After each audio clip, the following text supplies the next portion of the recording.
Indian officials initially, पहले तो मैं कहूंगी कि पहले भारत ने झूठ बोला कि पाकिस्तान इन्वॉल्व है। सर झूठ तो है ना, जब सबूत नहीं है तो वो झूठ है कि आपके पास दहशतगर्दी हुई, उसका जिम्मेवार आपने पाकिस्तान को ठहराया, सबूत नहीं दिया, आप झूठ बोल रहे थे।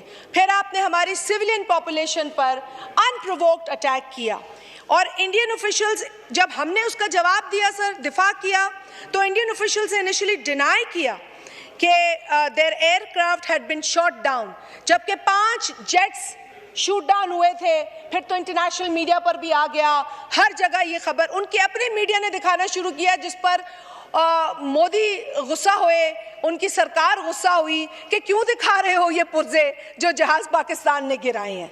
So sir, first they denied, only later to concede what we had already proven with evidence. Sir, their media was very irresponsible. Indian media was extremely irresponsible. They were promoting a false propaganda against Pakistan. They acted, मेरा ये ख्याल है कि अगर yellow journalism की कोई मिसाल आज दुनिया में दी जा सकती है तो वो भारतीय मेन स्ट्रीम मीडिया की है सर। उनके अपने लोगों ने, जो सेन वॉइसेस हैं, भारत में अच्छे सोच रखने वाले भी लोग हैं, उन्होंने अपने मीडिया को कहा है आवर मीडिया इज गार्बेज। ये खुद कहा गया है कि ये गार्बेज है, ट्रैश है, कचरा है, इसको बिलीव मत करो। तो सर देयर मीडिया 1990s की बगदाद की तस्वीरें दिखाकर कहते हैं कि कराची पोर्ट डिस्ट्रॉय हो गया। मेरे भाई ने यह बताया है कि कराची पोर्ट से बड़ी वीडियोस आई, लोगों ने खाने खाते भेजा, लोगों ने सैर तफरी करते भेजा, सारे लोग कराची के खुद दंग रह गए कि ये कौन सा कराची दिखा रहे। 1990s के बगदाद की तस्वीर फ्लैश की, फिर उछलते कूदते रहे अपने टेलीविजन चैनल्स पे। मुझे तो अफसोस उस भारतीय कौम पे होता है जिसको टीवी खोलकर इनकी शक्लें और इनके तरीके देखने होते हैं न्यूज़ रिपोर्टिंग के, which is not news reporting, it's propaganda reporting. और उनकी बड़ी सीनियर एंकर, बड़े अफसोस के साथ, जिसकी क्रेडिबिलिटी कुछ हमारे यहाँ भी थी, बरखा दत्त, और मैं नाम इसलिए ले रही हूँ because she had no shame in reporting false news, no shame in saying कि जी पाकिस्तान का एक पायलट कैप्चर हो गया। फॉल्स न्यूज़, झूठी खबर। सर झूठी खबरें उन्होंने इतनी ढिठाई से फैलाई हैं कि हमें उनकी झूठी खबरें भी काउंटर करनी थी और हमें उनका अपने मुल्क का, अपनी सरहदों का, अपने लोगों का दिफा भी करना था। So here sir I would also like to commend DGI's role. I think that जो engagement, उनकी communication जो उन्होंने रखी और जो engagement रखी, that was remarkable. They engaged, and the information ministry along with them, they engaged the foreign media, and I think that was a very, very good move that they took the foreign media with them on board, showed them around, showed them जो हमें unprovoked attack से हमारा नुकसान हुआ, उनको हर लम्हे की खबर थी, और तो हमने बड़ा सेंसिबल किरदार अदा किया है।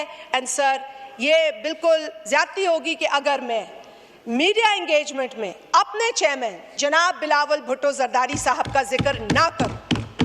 The role Bilawal Bhutto Zardari played in presenting Pakistan's genuine case, true case, an honest case before the world, he deserves all the applause, all the appreciation, sir. YouTube channels हैं, वो बंद कर दिए, और तो और पीपल्स पार्टी के chairman जनाब बिलावल भुट्टो जरदारी साहब का एक्स अकाउंट बैन कर दिया।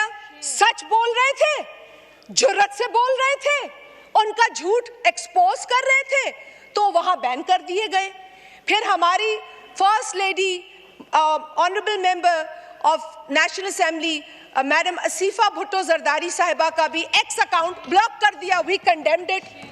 मतलब यार हद होती है खौफ की, हद होती है खौफ की और बेशर्मी की।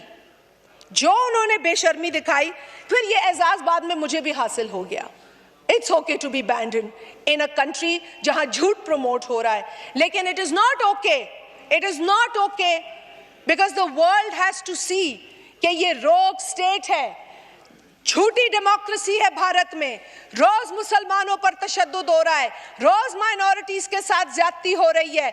ये जो वाकया दहशतगर्दी का जिसने हमने भरपूर पहलगाम के वाकये की कॉन्डमनेशन की है, उसके बाद जो कश्मीरी मुसलमान है पे दर पे उनके घरों को मिसमार किया गया, उनकी बेटियों के ऊपर से दुपट्टे छीने गए, चादरें उतारी गई, उनके जवान लड़कों को अगवा करके ले गई स्टेट, तो स्टेट उन्हें प्रोटेक्ट तो कर नहीं सकी दहशतगर्दी से, लेकिन उन पर चढ़ाई करती नजर आई। और ये उनकी अपनी पार्लियामेंट में प्राइम मिनिस्टर मोदी से उनके पार्लियामेंट के लोग पूछ रहे हैं कि ये सिक्योरिटी लैप्स क्यों हुआ, तुम जवाब दो, या हिंदू को मुसलमान से क्यों लड़वाया जा रहा है। तो मैं ये कह रही हूं कि वहां पर आवाजें हैं जो उठ रही हैं, दबाई जाती हैं क्योंकि मेन स्ट्रीम मीडिया नहीं दिखाता। मीडिया, कुछ सोशल मीडिया की हमें खबर मिल जाती है कि वहां पे ये बात हो रही है, और ये बात होती रहेगी क्योंकि मोदी इस वक्त अपनी हिंदुत्व आइडियोलॉजी को बिल्कुल कहते हैं कि पागलों की तरह फॉलो कर रहा है, लेकिन दुनिया तो पागल नहीं है ना। दुनिया को ये समझ आ रहा है कि क्या हो रहा है भारत में। जमहूरियत के नाम पर, सेक्युलरिज्म के नाम पर एक एक्सट्रीमिस्ट रोग स्टेट बन चुका है इस वक्त भारत। बदकिस्मती से हम अपना पड़ोसी तो नहीं बदल सकते, तो हमें इसी रोग स्टेट के साथ गुजारा करना होगा। लेकिन ये किसी की गलतफहमी नहीं होनी चाहिए कि पाकिस्तान के पास सलाहियत और जुर्रत नहीं है, दोनों चीजें हैं, लेकिन ख्वाहिश है कि हम पुरअमन रहें, क्योंकि हमें अपने अपने ममालिक के अंदर जो मसाइल हैं उनको हल करना है। So we remain committed to de-escalation and dialogue. But like I said, let the world know and let India know from this house also, sir.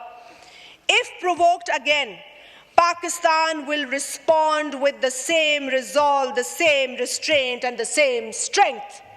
We assure you that.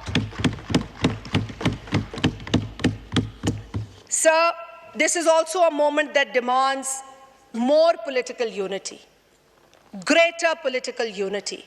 In times of national security, there can be no room for ambiguity, no space for silence, and no tolerance for opportunism.